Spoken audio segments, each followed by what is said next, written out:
कल जो देखे थे उसके बाद देखते हैं क्वेश्चन नंबर 8। किसी बच्चे को अपने घर से पिकनिक स्थल पर पैदल पहुंचने में 6 घंटे लगते हैं, किंतु वह साइकिल से इसी दूरी को 2 घंटे में तय कर सकता है। यदि उसकी साइकिल की औसत चाल उसकी पैदल चाल से 7 किलोमीटर प्रति घंटा अधिक हो तो उसकी पैदल चाल और साइकिल की चाल क्या थी। पैदल जाता है पिकनिक स्थल पे तो 6 घंटे लगते हैं और साइकिल से जाता है तो 2 घंटे, वही दूरी बराबर है। तो कह रहा है कि अगर साइकिल की चाल पैदल चाल से 7 किलोमीटर प्रति घंटा अधिक हो तो साइकिल और पैदल दोनों चाल अलग अलग ज्ञात करना है। तो हम मान लेते हैं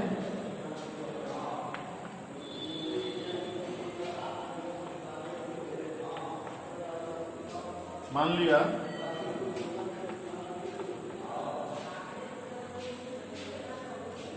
साइकिल की चाल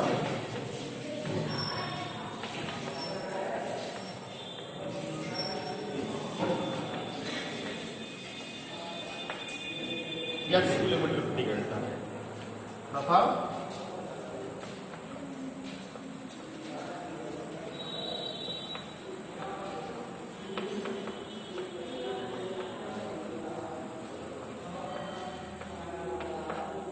ठीक है, साइकिल से चलता है तो x किलोमीटर प्रति घंटे की चाल से चलता है, पैदल चलता है तो y किलोमीटर प्रति घंटे की चाल से चलता है। अब कह रहा है कि साइकिल से जाता है तो 2 घंटे में जाता है और पैदल जाता है तो 6 घंटे में जाता है, लेकिन दूरी तो बराबर जाता है ना। तो प्रथम शर्त अनुसार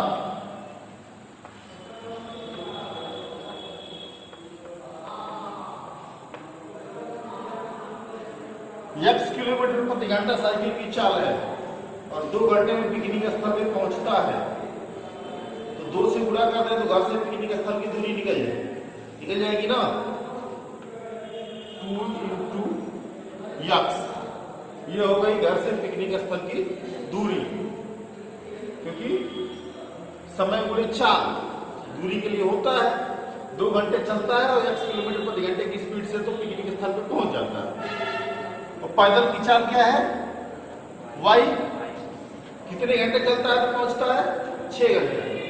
मतलब अगर इसमें 6 से गुणा कर दें तो ये हो जाएगी पिकनिक स्थल की दूरी। ये भी पिकनिक स्थल की दूरी घर से और ये भी घर से पिकनिक स्थल की दूरी, तो दोनों बराबर होना चाहिए। 2x और 6y को इधर करेंगे तो इक्वल्स टू 0, समीकरण नंबर 1। ठीक है, ये पहला समीकरण हो गया। और द्वितीय शर्त अनुसार क्या है,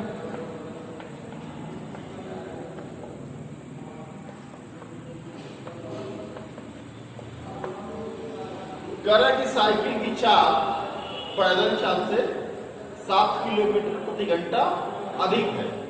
साइकिल की चाल क्या है, x, पैदल चाल y, ये चाल किसी से 7 किलोमीटर प्रति घंटा अधिक है। तो अगर इसमें 7 जोड़ दें तो कितना हो जाएगा, y + 7। अब ये इसके बराबर हो जाएगा ना। y को इधर कर दे तो ये हो गया समीकरण 2। ठीक है, तो समीकरण 2 में अगर 2 से गुणा कर दें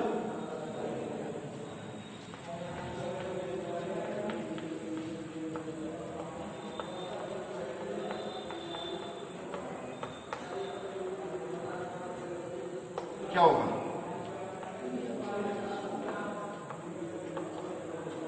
7 दूना और नीचे इसको लिखते हैं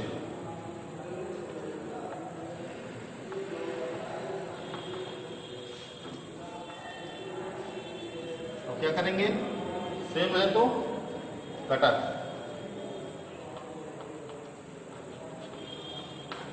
घटाएंगे तो माइनस प्लस माइनस कट गया, -2y + 6y कितना होगा 4y।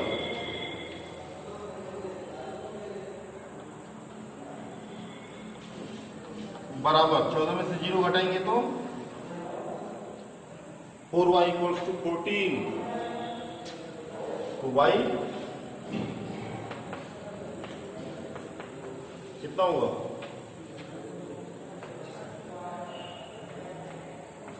3.5। y का मान आ गया 3.5। किसी भी समीकरण में रखेंगे, समीकरण 1 से 2x माइनस 6y, y का मान बराबर 0। तो 2x माइनस 3.5 में 6 से गुणा करेंगे, कितना होगा? 5 30, 7 3 21 बराबर 0। तो 2x बराबर माइनस इधर आएगा तो प्लस हो जाएगा 21, या इक्वल्स टू 21/2 कितना होगा? 10.5। तो यहाँ पे साइकिल की चाल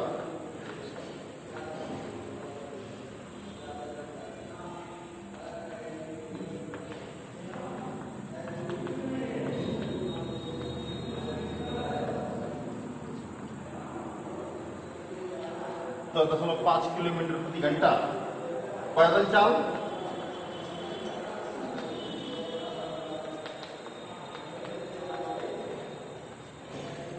ठीक है।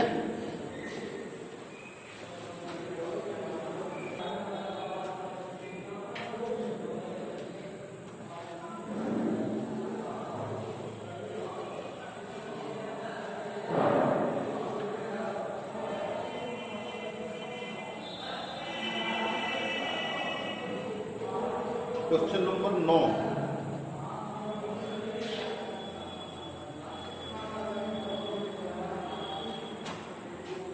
तीस किलोमीटर चलने में अजीत को अमित से 2 घंटे समय अधिक लगता है।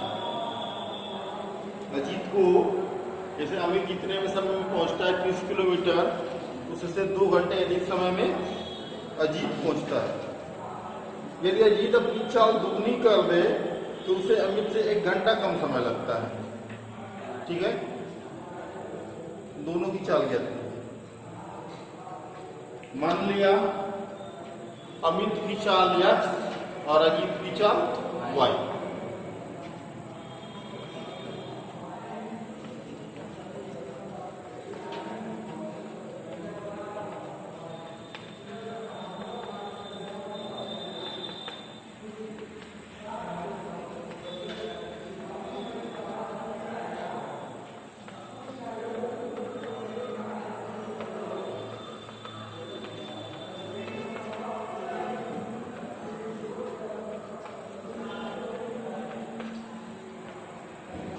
कुल दूरी कितनी है? 30 किलोमीटर। दोनों को जाना है 30 किलोमीटर। तो अगर सामान्य रूप से चले तो अमित जितना समय में पहुंचता है उससे 2 घंटे अधिक समय में अजीत पहुंचता है। तो 30 किलोमीटर जाना है, दूरी कितनी हो गई? 30। और चाल कितना है अमित का? x। तो अमित को पहुंचने में समय कितना लगा? 30/x।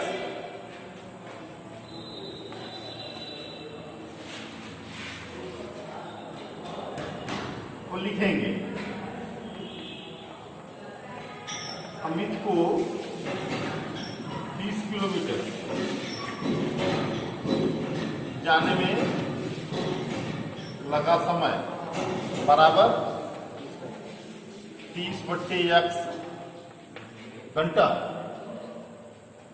और अजीत को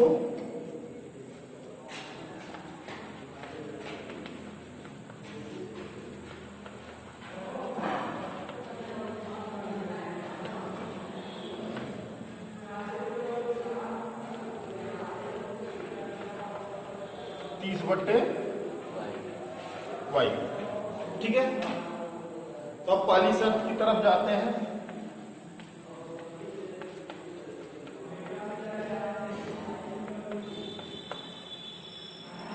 कह रहे कि अमित का जो समय है वो अजीत की समय से 2 घंटा कम है।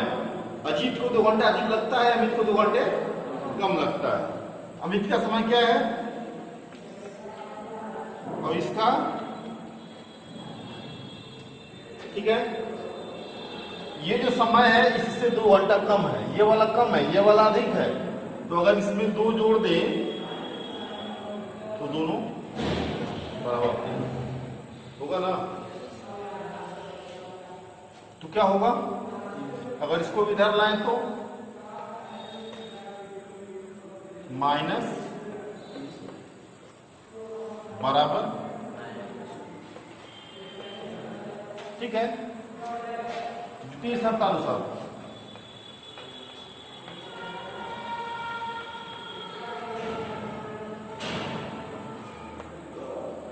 करा कि अगर अजीत अपनी चाल 2 गुना कर रहे,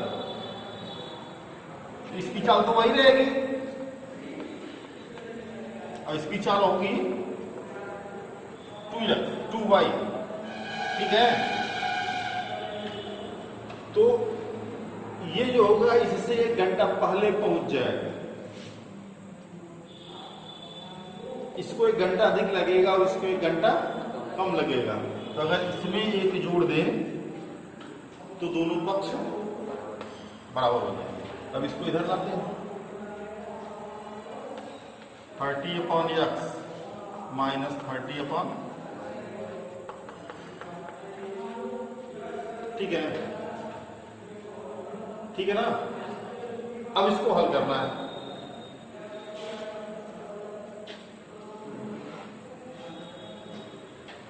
ये समीकरण 1 और समीकरण 2 को ऊपर नीचे लिख रहा है, ठीक है। 30/x minus 30/y equals to -2 और 30/x minus 30/2y equals to 1। क्या करेगा, क्या करना पड़ेगा, कटेगा, घटाने पर, यहां पे लिख रहे हैं घटाने पर क्या होगा, माइनस प्लस, ये कट गया, 30/2y माइनस 30/y, ये प्लस में इसको पहले लिख रहे हैं,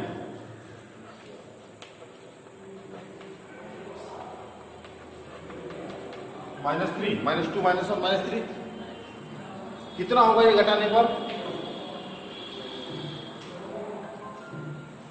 अगर 2y को ही लघुत्तम ले लें तो क्या होगा, 2 से गुणा हो जाएगा इसमें,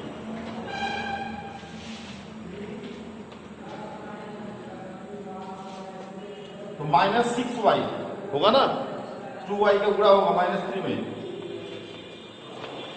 -30 होगा, 30 में से 60 घटाएंगे -30 आएगा। तो y बराबर -30 बट्टे -6 कितना आ गया, 5। किसी भी समीकरण में y का मान 5 रख देंगे। समीकरण 2 में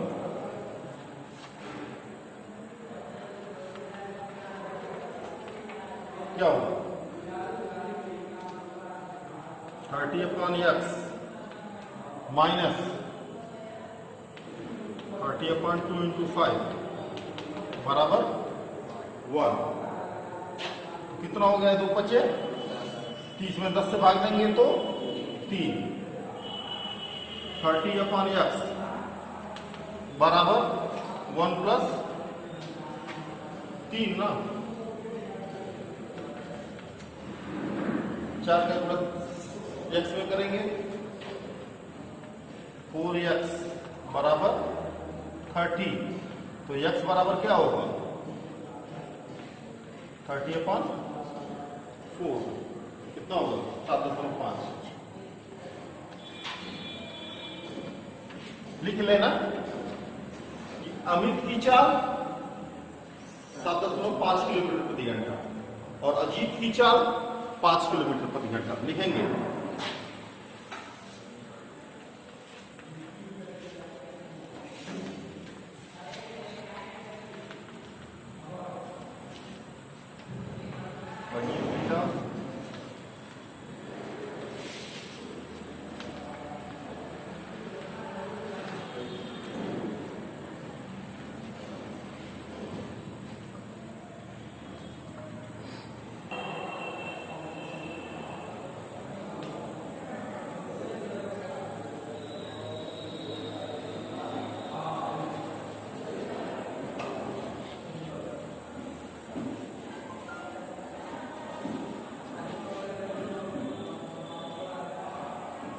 नेक्स्ट क्वेश्चन है क्वेश्चन नंबर 10। ऋतु धारा के अनुकूल 2 घंटे में 20 किलोमीटर तैर सकती है और धारा के प्रतिकूल 2 घंटे में 4 किलोमीटर तैर सकती है।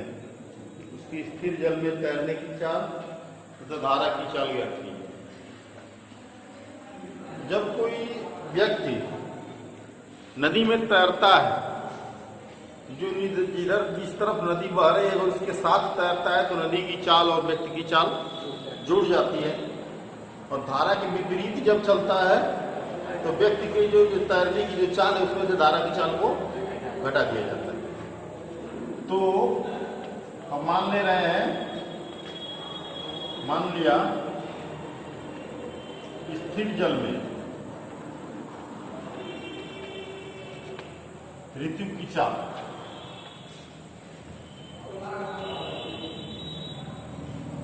तैरने की चाल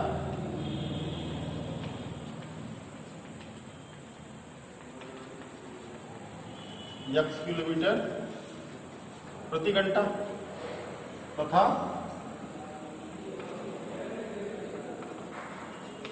धारा की चाल बराबर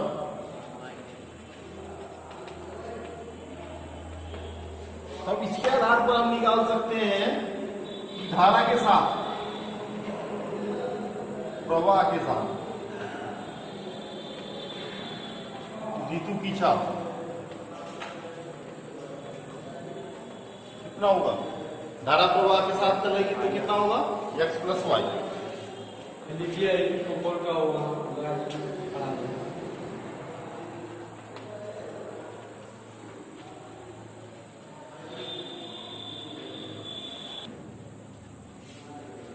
धारा प्रवाह के साथ ऋतु की चाल x प्लस वाई और धारा के विपरीत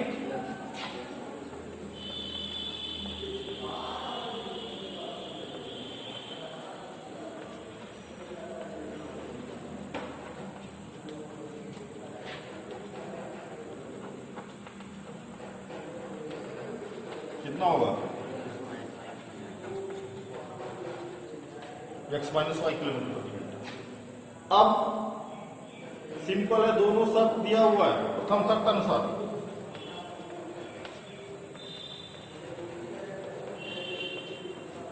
कह रहा है कि धारा के साथ 2 घंटे में 20 किलोमीटर जाती है, 20 है ना।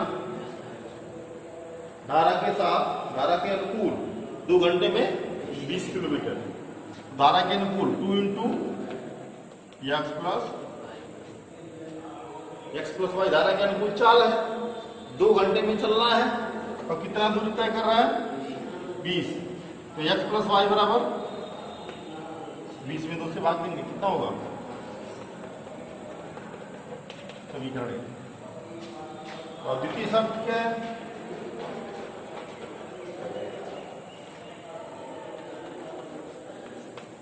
धारा के विपरीत 2 घंटे में कितना 4 किलोमीटर। 2 घंटे में समय 2 घंटा और चाल परिणामी चाल लिखा जाता है। धारा के अनुसार x प्लस वाई, धारा के विपरीत x माइनस वाई कितना है 4, तो x माइनस वाई बराबर कितना हो गया समीकरण 2।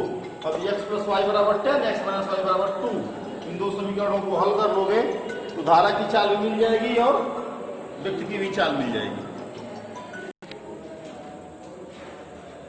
अब देखते हैं क्वेश्चन नंबर 12। पिता और पुत्र की वर्तमान आयु का अनुपात 5:2 है। 10 वर्ष बाद उनकी आयु का अनुपात 2:1 हो जाएगा। दोनों की वर्तमान आयु ज्ञात कीजिए। कह रहा है पिता और पुत्र वर्तमान आयु का अनुपात 5:2 और 10 वर्ष बाद दोनों के उम्र का अनुपात कितना होगा? 2:1। वर्तमान आयु क्या है ये ज्ञात करना है पिता और पुत्र दोनों का। मान लिया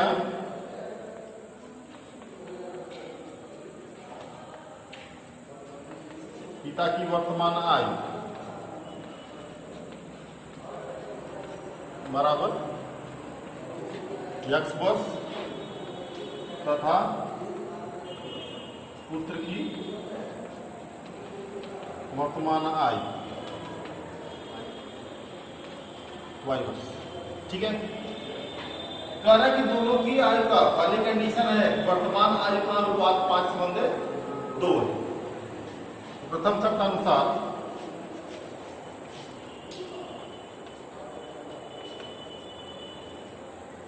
x बट्टे y मतलब x का y से जो अनुपात है वो कितना है?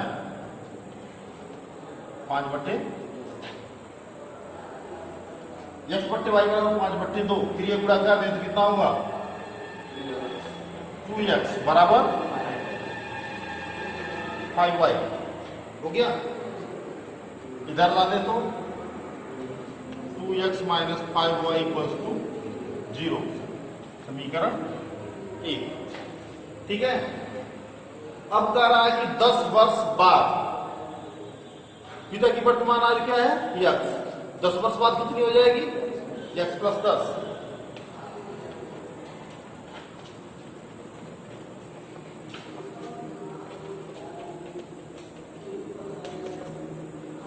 x प्लस 10 वर्ष। 10 वर्ष बाद पुत्र की आयु कितनी होगी? y plus. तो द्वितीय शर्त क्या कर रहे हैं?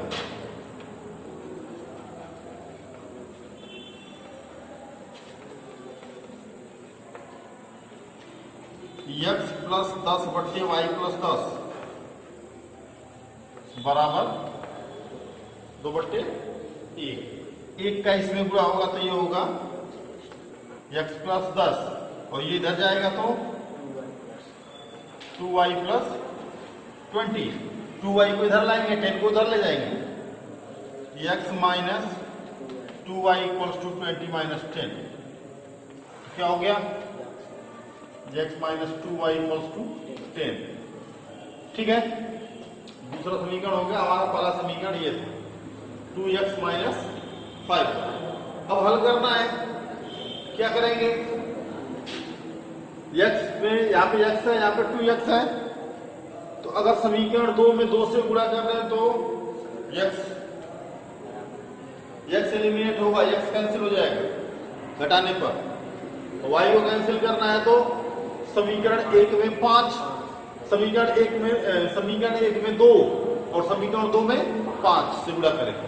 ठीक है, कोई एक प्रोसेस तो हम सिंगल एक ही समीकरण में गुणा कर दें, समीकरण 2 में 2 से गुणा करने पर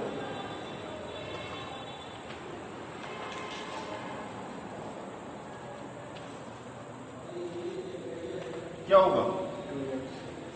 -4y इक्वल्स टू 20 और इसके नीचे इसको लिखते हैं 2x minus 5y equals to क्या करेंगे? घटाने।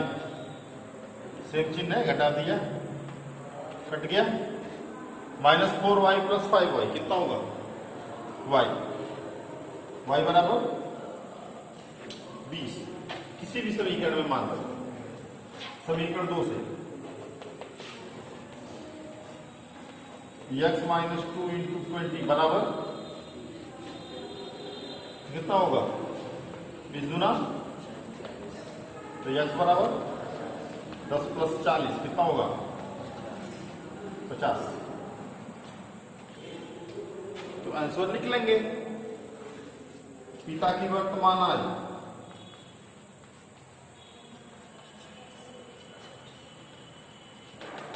50 वर्ष। और पुत्र की वर्तमान आयु